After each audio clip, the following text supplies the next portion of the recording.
They should all know this. You have no idea what you just have unleashed across this entire country. If something were to happen to my husband, this is how you're going to see me for the next 2 weeks. Don't expect a full glam. So people are coming for Charlie Kirk's wife based on the speech she gave at his funeral. Also, so yeah, let's talk about it because this is getting weird. Hey beautiful people, how you all doing today? It's your girl Destiny here and welcome to my channel. How have you all been? Hope you guys are doing great. So today's video, I want to talk about Charlie Kirk's wife, and people are coming for her. So apparently we all know that last week Charlie Kirk was unalived by a 22 years old white man, white boy, and the entire internet is almost like divided. Some people are saying that people are being insensitive for not having empathy and sympathy to him being killed and even for his family. So apparently the wife now, people are calling her out because of some of the things she did, and for me it's just really giving me like, what am I watching? So apparently she gave a speech following his death, and in this speech, which we're going to play, you're going to see what I'm talking about.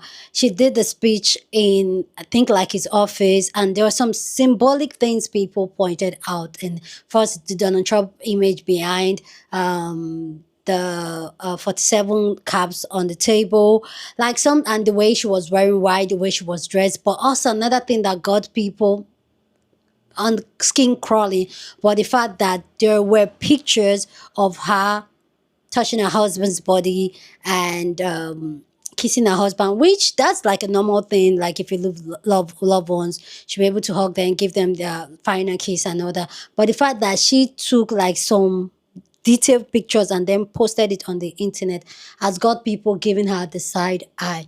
Anyway, guys, let's go check out the speech she gave that got people's reaction to it, and then we'll come back and talk. And let me know if you think that people are just overreacting and reading too much to this. So let me know what you guys think down in the comment section. Charlie Kirk is my husband. I first want to thank the local, state, and federal law enforcement who worked tirelessly to capture my husband so that he can be brought to justice. The evildoers responsible for my husband have no idea what they have done. They really because he preached a message of patriotism, faith, and of God's merciful love. But they should all know this. If you thought that my husband's mission was powerful before, you have no idea. You have no idea what you just have unleashed across this entire country and this world. You have no idea. You have no idea the fire that you have ignited within this wife. The cries of this widow will echo around the world like a battle cry.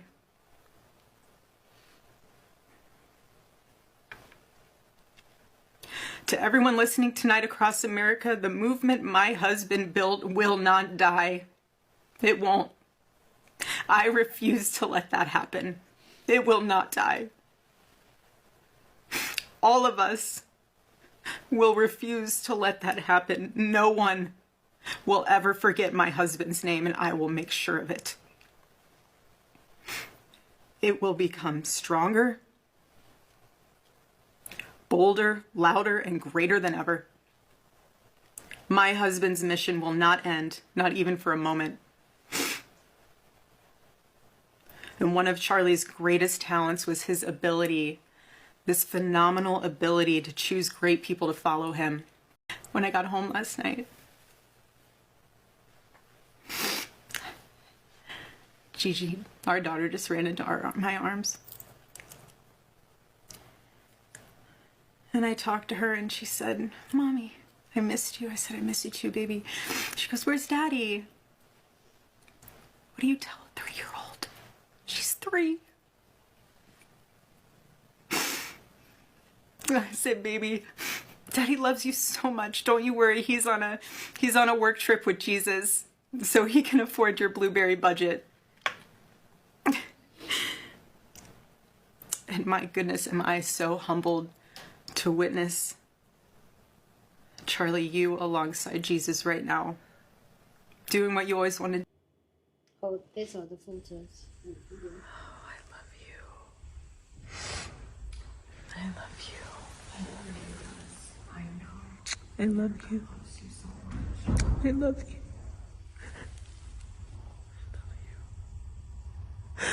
God bless you.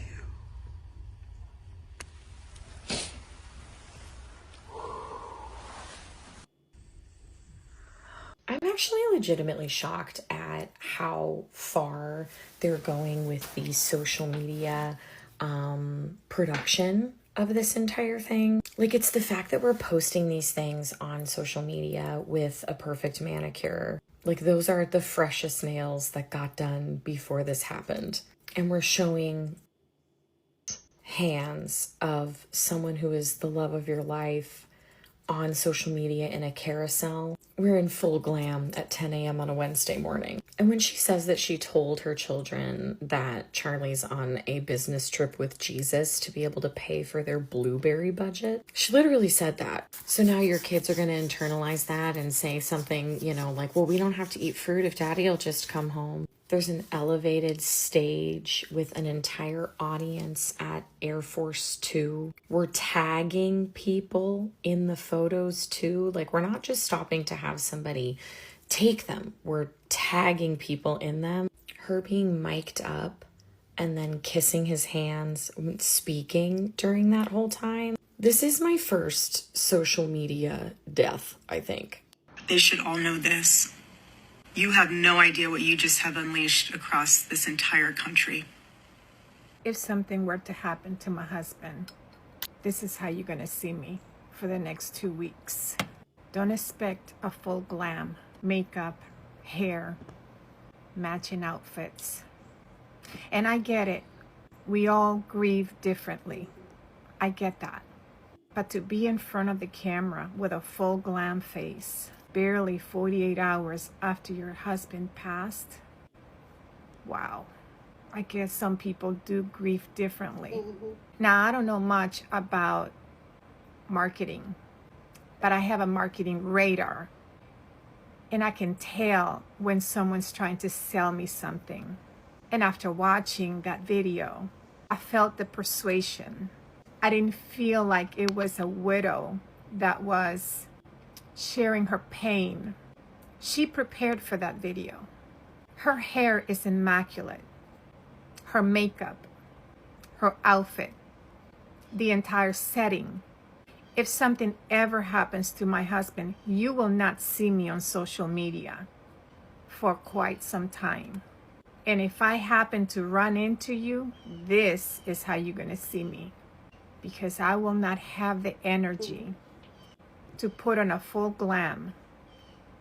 I'll be lucky if I'm wearing matching socks. What the was that Erika Kirk thing? What was that? What was that speech that she just gave? That was some terrifying ass, creepy ass, weird ass shit. Okay? I'm sorry. Listen, she lost her husband. She lost the father of her children. I definitely can sympathize with that. And gosh, her children, that's horrible.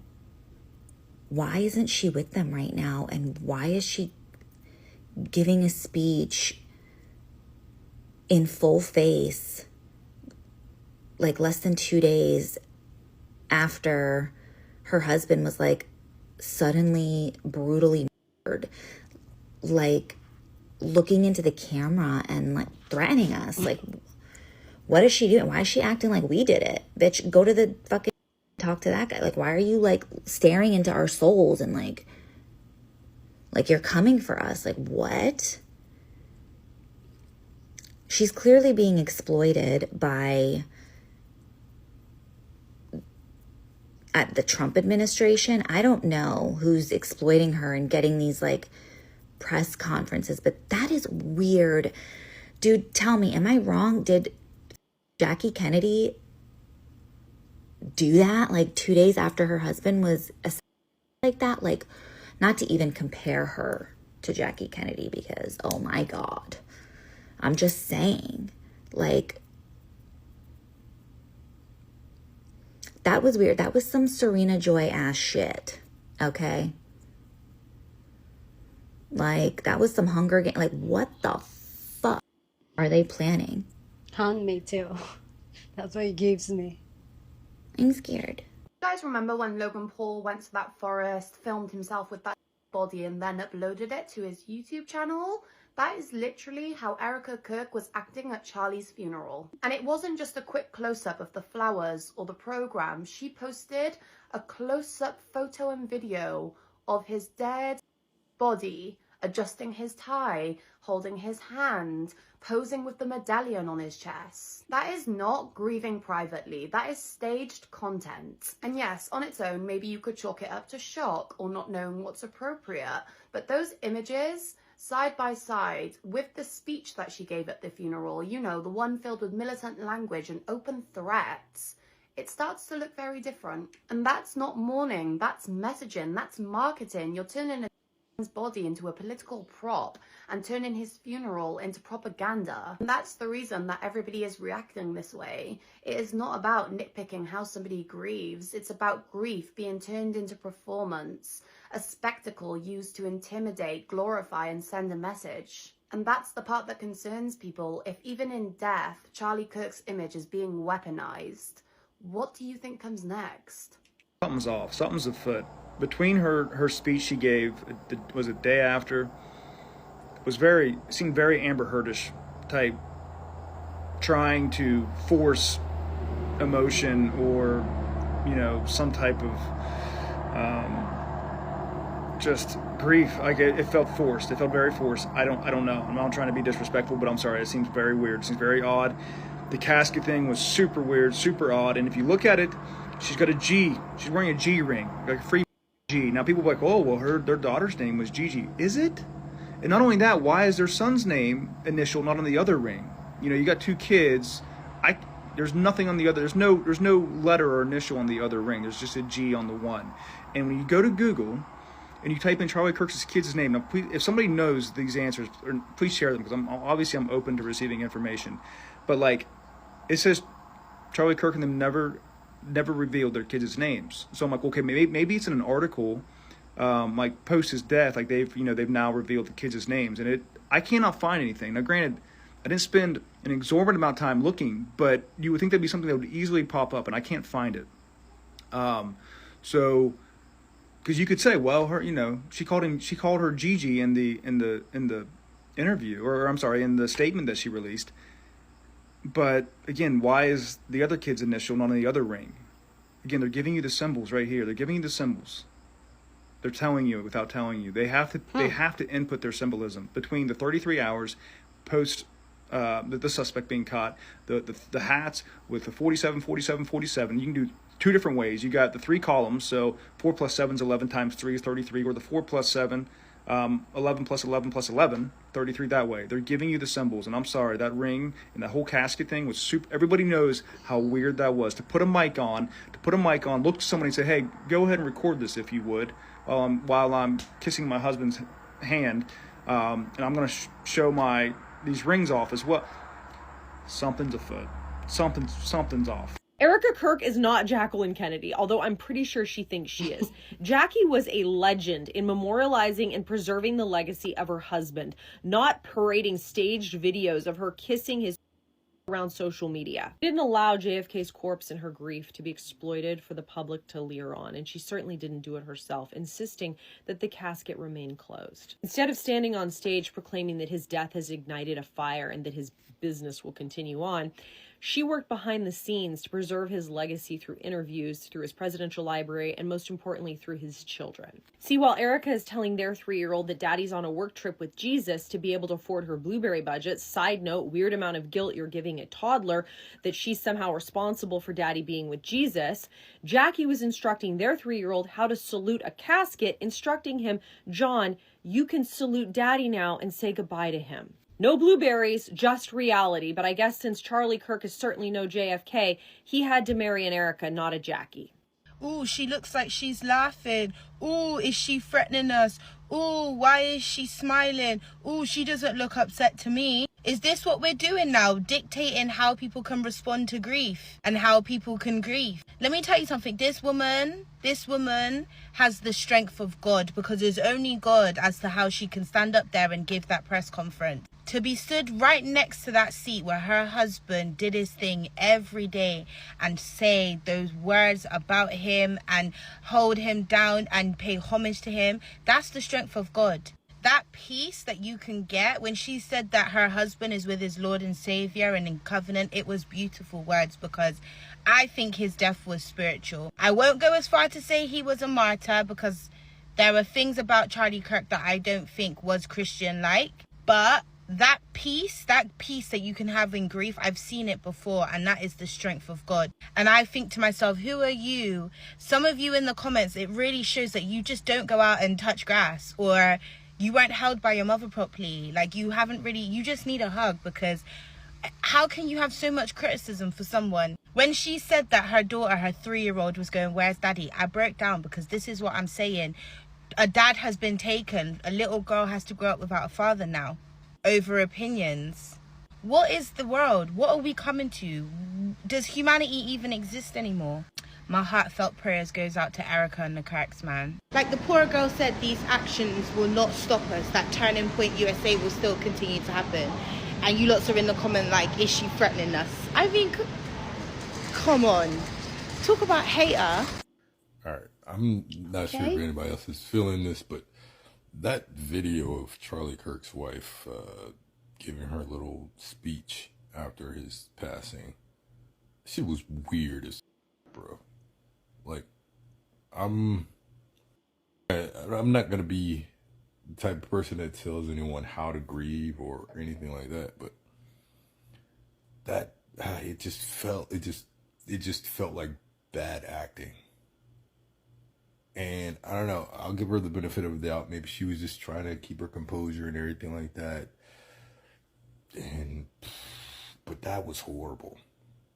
That was a painful 17 minutes to watch. Not because I felt sad or anything like that. I didn't wish for Charlie Kirk to, don't wish death upon, upon people. But that was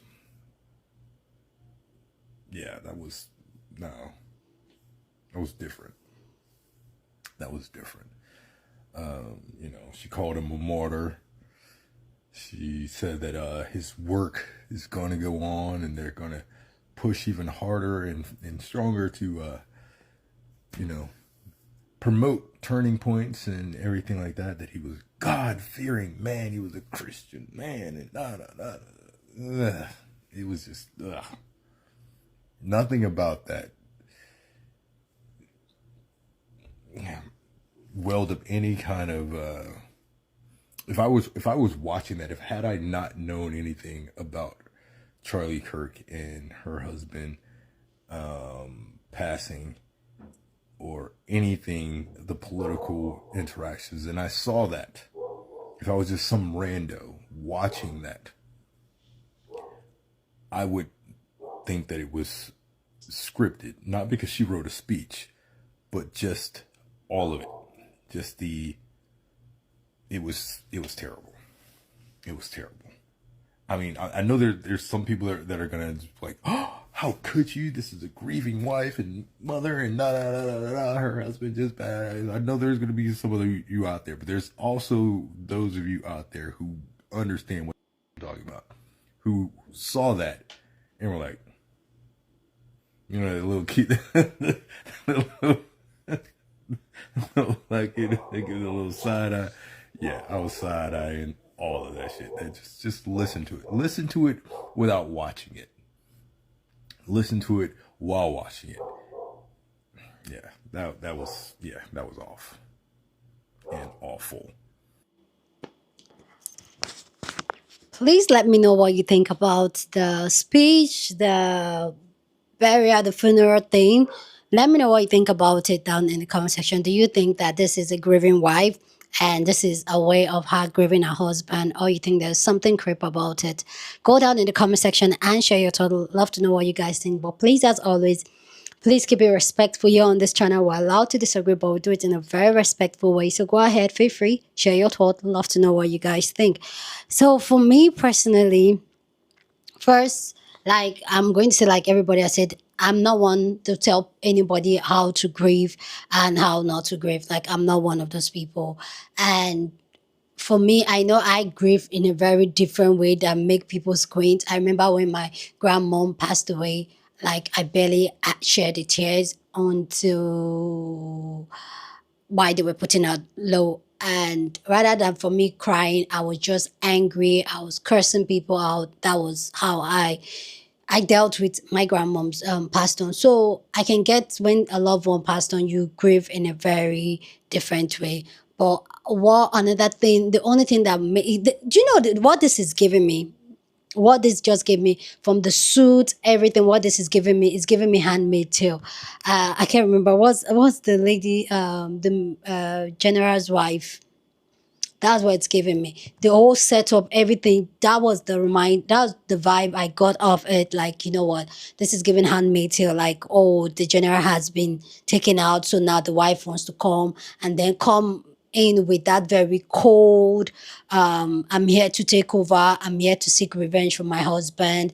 You people will pay. Da, da, da, da, da. When it's just one person that actually committed this crime and the person is not affiliated to any group, at least from what we know so far, it's not affiliated to any group or anybody. He did this for what we know now individually. So the fact that she was here, they're like, oh, like, for me, I'm just like,